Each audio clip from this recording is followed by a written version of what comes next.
इस तो हम लोग आगे एक नए वीडियो पर आज हम लोग देखने वाले हैं 2025 के लिए बायोलॉजी का मॉडल सेट। और मैं बता दूं कि ये बायोलॉजी के मॉडल सेट से ही जुड़े हुए एग्जाम में क्वेश्चन आएंगे। आप लोग जितने भी तैयारी किए हैं आप देखे जाइए, देखते जाइए कि कितने क्वेश्चन आपसे बन रहे हैं। और हर बच्चे का डाउट था कि क्या दुगुना क्वेश्चन आएंगे, तो हाँ मैं बता दूं कि आप लोग को कि ये दुगुना क्वेश्चन एग्जाम में आ रहे हैं, लेकिन बनाना आधे है। मतलब ऑब्जेक्टिव की संख्या अगर 70 दे रखा है, बनाना कितना है 35 है। उसी को आज हम लोग देखने वाले हैं और एक एक क्वेश्चन मैं आज आप लोग को दिखाने वाला हूं और मैं आप लोग को सॉल्व करके भी बताने वाला हूं और कहां से क्वेश्चन आ रहे हैं, किस चैप्टर से क्वेश्चन ज्यादा आ रहा है और किस चैप्टर से कम क्वेश्चन आ रहे हैं। इन सभी की चर्चा इस वीडियो में होने वाली है, तो बस पूरे वीडियो में बने रहिए, आप बहुत बेहतरीन करने वाले हैं। चलिए तो वीडियो को स्टार्ट करते हैं और एक एक क्वेश्चन समझते हुए चलते हैं लोग। तो देखिए पहला क्वेश्चन क्या दे रखा है मॉडल सेट का।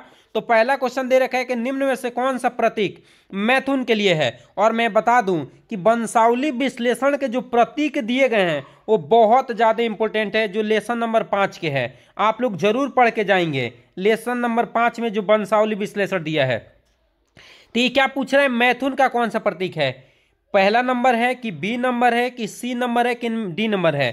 तो मैं बता दूं कि मैथिन का जो राइट जवाब डी नंबर होने वाला है। नंबर बिल्कुल क्या होने वाला है, सही होने वाला है। तो मैं बता दूं कि ये वाला जो बता रहा है गोला वाला, वो मादा को बता रहा है, ध्यान रखें किसको बता रहा है, मादा को। और ये जो दिखाई दे रहा है वो आयत की तरह, ये नर को बता रहा है। और ये जिसका नर और मादा उल्लेख ही नहीं है, जिसको ट्रांसजेंडर के नाम से आप लोग जानते हैं, उसको बताया गया है। और मैथुन को कौन बता रहा है, डी नंबर। तो इसका राइट जवाब जो है वो डी नंबर बिल्कुल क्या होने वाला है, सही होने वाला है। और जो एक्स्ट्रा बताऊं उसको भी आप ध्यान रख लीजिएगा। अगला देखिए क्या है, निम्न में से कौन सा क्रोमोसोमीय विकार है, डाउन सिंड्रोम है कि क्लाइनफिल्टर सिंड्रोम है कि टर्नर सिंड्रोम है कि फिनाइल कीटोनेरिया है। तो मैं बता दूं कि गुणसूत्रीय, इसको क्रोमोसोमल को गुणसूत्रीय विकार भी कहते हैं। तो डाउन सिंड्रोम भी होता है, टर्नर भी होता है, क्लाइन भी होता है, ये वाला नहीं होता है, ये मेंडलीय विकार होता है। कौन सा, तो आपको याद रख लेना है, मेंडलीय विकार होता है, जो कि बहुत ज्यादा इंपॉर्टेंट है। ये मेंडलीय विकार है, इस बात को आपको क्या रखना है, ध्यान रखना है। तो इसका जो राइट जवाब होने वाला है वो डी नंबर बिल्कुल सही होने वाला है। कुछ एक्स्ट्रा भी मैं आप लोग को बता देता हूं कि देखिए डाउन सिंड्रोम जो होता है वो 21वें नंबर गुणसूत्र पे एक अन्य गुणसूत्र जुड़ जाता है तो होता है। और टर्नर सिंड्रोम जो होता है वो एक्स ओ प्रकार के गुणसूत्र होने के कारण होता है, और इसमें गुणसूत्र की संख्या कितनी हो जाती है, 45। और futile ketonuria x x Y बनने के कारण होता है, और इसमें गुणसूत्र की संख्या कितनी हो जाती है, 47। ये भी आप लोग को याद कर लेना है। अगले क्वेश्चन देख लेते हैं, 3 नंबर देखिए क्या है, निम्न में से किस जंतु में मादा विषम युग्मजता पाई जाती है, मनुष्य में पाई जाती है कि पक्षी में कि मधुमक्खी में कि बिल्ली में। तो मैं बता दूं कि इसका राइट जवाब मधुमक्खी होने वाला है। मनुष्य में जो मादा होती है उसमें क्या मिलता है, एक्स एक्स, अलग अलग नहीं मिलता है, ध्यान रखेंगे। अगला चौथा नंबर क्वेश्चन देख लेते, देखिए क्या है, विषम युग्मजी पौधे में जो लक्षण व्यक्त करते हैं उसे क्या कहते हैं। विषम युग्मजी कर रहे हैं तो प्रभावी बोलते हैं कि अप्रभावी बोलते हैं। तो मैं बता दूं कि इसका राइट जवाब होने वाला है क्या चीज, अप्रभावी। क्या होने वाला है, अप्रभावी होने वाला है। अगला क्वेश्चन देखिए क्या है, एबियो रुधिर वर्गों के लिए कितने प्रकार के जीनोटाइप बनते हैं। ऑप्शन में क्या दे रखा है कि 3 प्रकार के कि 2 प्रकार के कि 6 प्रकार के कि 8 प्रकार के। तो मैं बता दूं कि इसका राइट जवाब होने वाला है 6 प्रकार के। और एबियो रक्त समूह किसका उदाहरण है, तो बहु एलील का उदाहरण है। किसका, बहु एलील का उदाहरण है, ये भी याद रखना है। और एक बात और याद रखिएगा, सहप्रभाविता का भी उदाहरण है। किसका है, सहप्रभाविता का भी ये उदाहरण है, जो कि बहुत ज्यादा इंपॉर्टेंट है, आप लोग को याद करके जाना है। अगले क्वेश्चन पे आ जाते हैं, देखिए क्या है कि किस वैज्ञानिक रिकॉम्बिनेंट मैप बनाया था, मेंडल ने बनाया था कि स्टूवेंट में बनाया था कि शटर एबोवेरी के मोर्गन ने। तो मैं बता दूं कि इसका राइट जवाब बी नंबर होने वाला है। और ये भी लेसन नंबर 5 के हैं। लेसन नंबर 5 से बहुत सारे क्वेश्चन आ रहे हैं, इसलिए लेसन नंबर 5 आप ध्यान से पढ़ के आप लोग जाएंगे, तब जाके आप बेहतर करेंगे। आप इस बात को ध्यान रखिएगा और मन से पढ़ेंगे तो बहुत याद करेंगे। और ये बता देता हूं कि किनके शीशे थे, तो मोर्गन के शीशे थे। किनके शीशे थे, तो मोर्गन के, ये भी याद रखेंगे। अगला क्वेश्चन पे आ जाते हैं, देखिए क्या है, एक संकर संकरण प्रयोग के आधार पर वंशावली में निम्न में से कौन से नियम प्रतिपादित किया है, प्रभाविता का नियम कि विसंयोजन का नियम कि स्वतंत्र अपयूहन का नियम कि ए सिर्फ 2 है, ए और बी, एक दो और एक दो तीन। तो मैं बता दूं कि इसका राइट जवाब क्या होने वाला है, सी नंबर। एक नंबर और जो दो नंबर है ये एक संकर संकरण पर आधारित है, लेकिन ये द्विसंकर पर आधारित है, ये भी याद रखेंगे।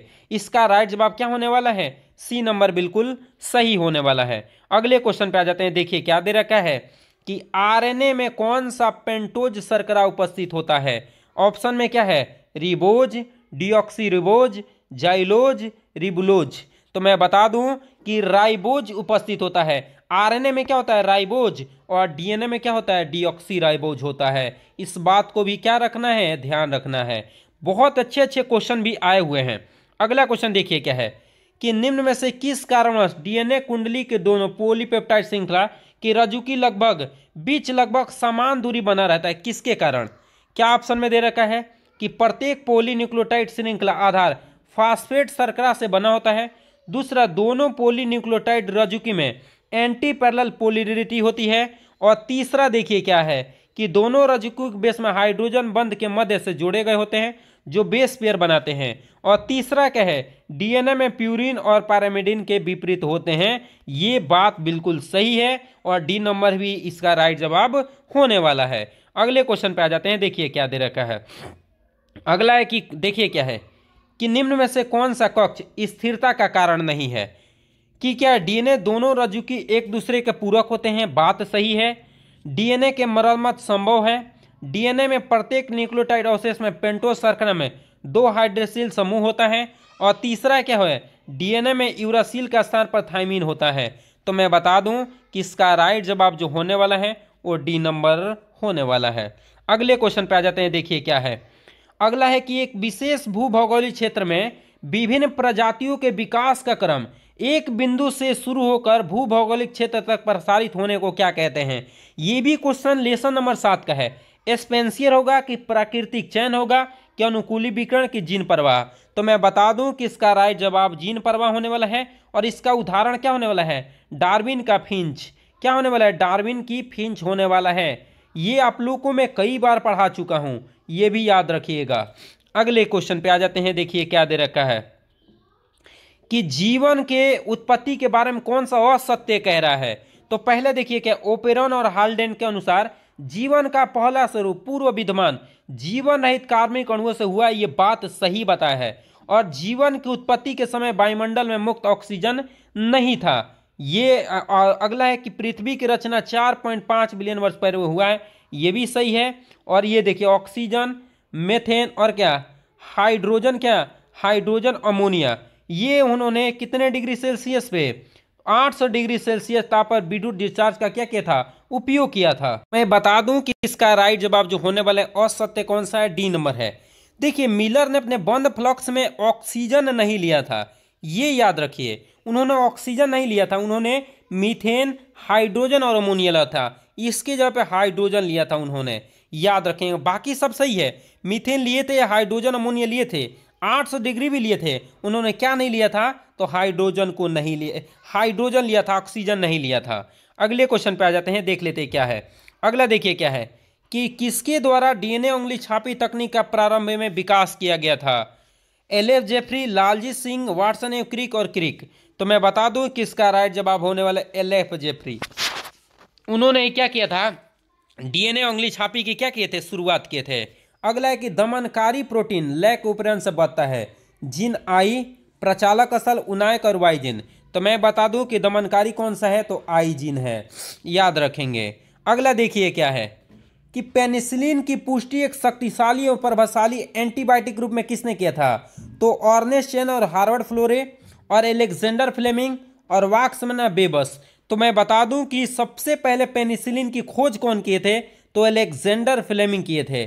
और नामकरण कौन दिया था, तो आपको याद रखना है, नामकरण कौन दिया था, तो वाक्समैन। लेकिन उन्होंने बताया कौन था कि शक्तिशाली है, तो ऑर्नेस्ट चेन और हार्वर्ड फ्लोर ने किया था। इस बात को याद रखेंगे। खोज हुआ था 1928 में, याद रखेंगे इस बात को। और इसी के कारण यही बात इन्होंने बता दिया था, इन दोनों वैज्ञानिक और इन दोनों की इसकी खोज में 1945 में नोबेल पुरस्कार भी क्या किया गया था, दिया गया था। अगले क्वेश्चन पे आ जाते हैं। देखिए क्या दे रखा है, साइट्रिक अम्ल का उत्पादन किया जाता है। क्या दे रखा है, साइट्रिक अम्ल का उत्पादन किया जाता है? ऑप्शन में क्या है? Acetobacter एसिटी, Aspergillus Niger, lactobacillus Saccharomyces सेरेबिसी। तो मैं बता दूं कि इसका राइट जवाब जो होने वाला है, इसका राइट जवाब होने वाला है वो बी नंबर बिल्कुल क्या होने वाला है? सही होने वाला है। मैं और भी बता देता हूं आप लोगों को एक्स्ट्रा कुछ। देखिए ये एसिटोबैक्टर एसिटी से तो एसिटिक अम्ल बनाया जाता है। क्या बनाया जाता है? एसिटिक अम्ल बनाया जाता है, याद रख लीजिएगा। और लैक्टोबैसिलस जीवाणु से क्या? लैक्टिक अम्ल बनाया जाता है। कौन सा अम्ल? लैक्टिक अम्ल क्या किया जाता है? बनाया जाता है। और सैकेरोमाइसिस सेरेबिसी से अल्कोहल भी बनाए जाते हैं।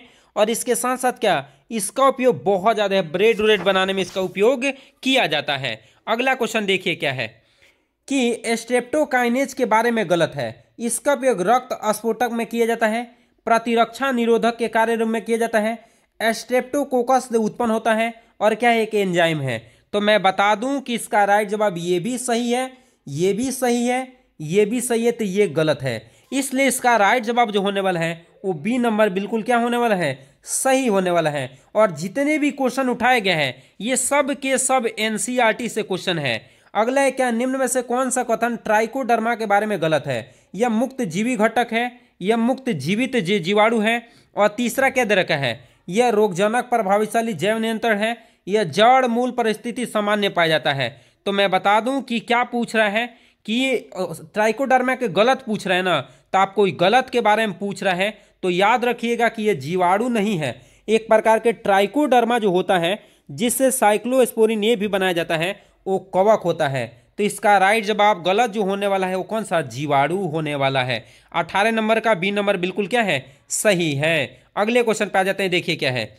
माइकोराइजा बनाता है कौन? ग्लोमस बनाता है कि ट्राइकोडर्मा कि ईस्ट की पेनिसिलिन? तो मैं बता दूं कि माइकोराइजा जो बनाता है वो ग्लोमस बनाता है। अगले क्वेश्चन पे आ जाते हैं, देखिए क्या है। रक्त परिसंचरण की खोज किसने किया था? हिप्पोक्रेट्स कि विलियम हार्वे कि स्टेनलिनर की थोपिन? तो इसका राइट जवाब बी नंबर बिल्कुल सही होने वाला है, विलियम हार्वे नामक वैज्ञानिक ने बनाए थे। अगला क्या है? हीरोइन के बारे में असत्य है, यह अवसादक है, यह नाक द्वारा सांस लेकर टीके के रूप में भी लिया जा सकता है, मार्फिन एसिटिलीकरण द्वारा इसे कोक कहा जाता है। देखिए इसको, इसका राइट जवाब जो है डी नंबर होने वाला है। अगले क्वेश्चन पे आ जाते हैं, देखिए क्या है। मैलिग्नेंट ट्यूमर निकल कर हुई कोशिका के रक्त के द्वारा दूर दराज अस्पतालों पर पहुंचना डॉट डॉट कहलाता है। क्या कहलाता है? तो याद रखिएगा मेटास्टेटिस कहलाता है, कि जहां जाता है ये नए बीमारी को क्या कर देता है? पैदा कर देता है। अगला देखिए क्या, एड्स के बारे में असत्य है, एक विषाणु जनित रोग है, बिल्कुल सही है। यह ह्यूमन इम्यूनोडिफिशियंसी वायरस के कारण होता है, ये भी सही है। ह्यूमन इफिशियंसी HIV कारण, ये भी सही है। अगला देखिए क्या है, HIV से संक्रामक एवं एड्स के लक्षण प्रकट होने के बीच हमेशा समय अंतराल होता है, ये भी इस बात सही है। अगला देखिए क्या, एड्स में संक्रमित व्यक्ति में बी लसीकाणु संख्या उत्तरतः कमी होती है? नहीं, बी लसीकाणु नहीं घटता है, T4 टी हेल्पर कोशिका घटता है। इसलिए इसका राइट जवाब क्या होने वाला है? D number. जो असत्य पूछ रहा है तो असत्य डी नंबर है, याद रखेंगे। अगला क्वेश्चन देख लेते हैं कि क्या दे रखा है कि निम्न में से किस अंग में लसीकाणुओं का प्रतिजन के साथ पारस्परिक क्रिया होती है? अस्थि मज्जा में कि थाइमस में कि प्राथमिक लसिकाभंग के द्वितीय लसिकाभंग में? क्या क्वेश्चन है कि किस अंग में लसीकाणुओं का प्रतिजन के साथ प्रतिक्रिया होती है? तो याद रखिएगा द्वितीय लैंगिक अंग में। प्राथमिक लैंगिक अंग में तो बनता है, समझ रहे ना, और उसके बाद से द्वितीय लसिकाभंग में एंटीबॉडी को भेज दिया जाता है, जिसके कारण जो भी रोगाणु आएंगे इसके साथ क्रिया होगी। और एक बात और मैं बता दूं कि अस्थि मज्जा और थाइमस ये दोनों के दोनों क्या होते हैं? प्राथमिक लैंगिक अंग होते हैं, ये भी याद रखना है। अगले क्वेश्चन पे आ जाते हैं, देखिए क्या है कि निम्न में से कौन सा एक स्व प्रतिरक्षा रोग है? रूमेटाइड आर्थराइटिस है, टाइफाइड है, एड्स है, कैंसर है? तो मैं बता दूं कि इसका राइट जवाब क्या होने वाला है? ए नंबर बिल्कुल सही होने वाला है, रूमेटॉइड आर्थराइटिस है।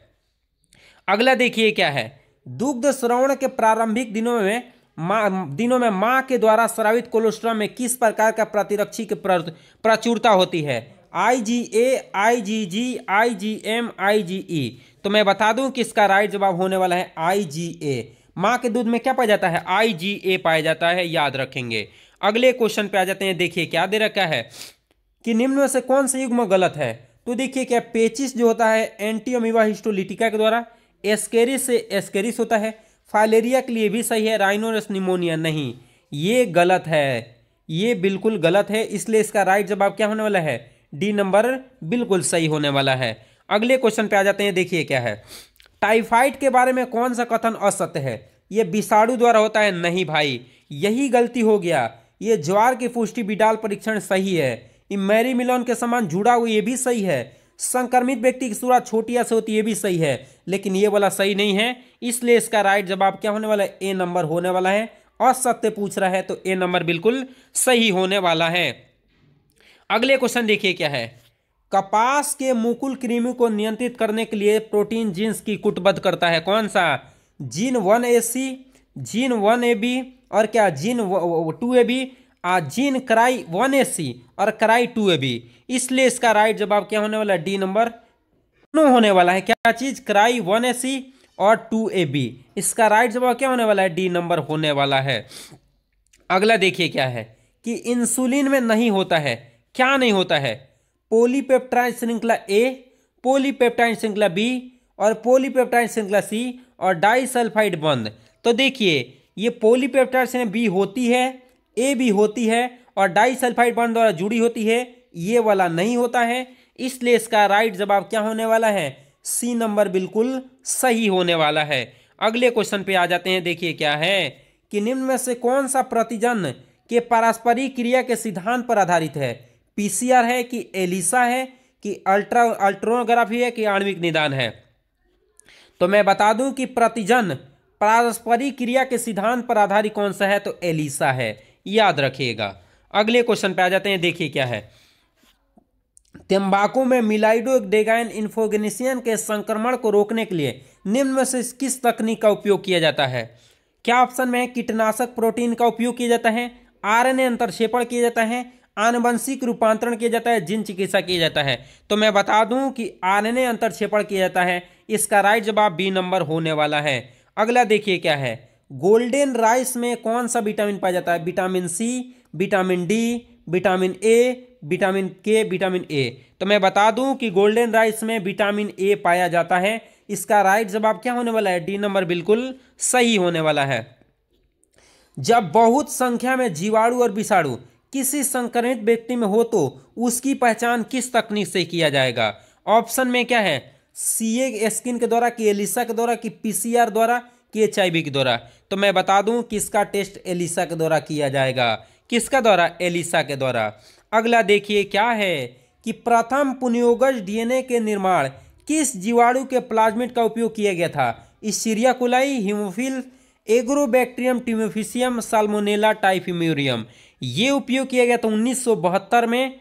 कब? साल्मोनेला टाइफिम्यूरियम का उपयोग किया गया था 1972 में, याद रखेंगे। अगले क्वेश्चन पे आ जाते हैं, क्या है कि कौन सा संवाहक के साथ जुड़ने पर कार्य किस एंजाइम द्वारा होता है?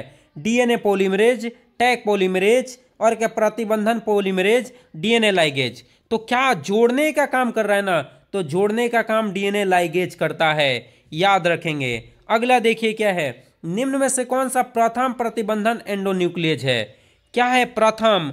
क्या पूछ रहे? इको R1 है कि क्या है हिंद R1 है कि सेल1 है कि बम H1 है? तो मैं बता दूं कि प्रथम एंडोन्यूक्लियेज कौन सा है? हिंद 1 है। अगला देखिए क्या है, दे रखा है कि जेल इलेक्ट्रोफोरेसिस में डीएनए खंड किसके इलेक्ट्रोड की तरफ जाते हैं? कैथोड की ओर कि एनोड की ओर? किसी भी इलेक्ट्रोड की ओर? किसी भी इलेक्ट्रोड की ओर नहीं। तो मैं बता दूं कि कैथोड की ओर जाते हैं। एनोड से किधर? कैथोड की ओर जाते हैं। अगला देखिए क्या दे रखा है। क्लोनिंग संवाहक निम्न में से कौन सी विशेषता नहीं है? क्या देख रहा है ऑप्शन में? प्रकृति की उत्पत्ति होती है, ये भी होता है, क्लोनिंग स्थल में भी होता है, ये वाला नहीं होता है। इसलिए इसका राइट जवाब क्या होने वाला है? D number. और हम लोग 39 क्वेश्चन देख चुके हैं और ज़्यादा क्वेश्चन नहीं है, बस पूरे वीडियो में बने रहिए।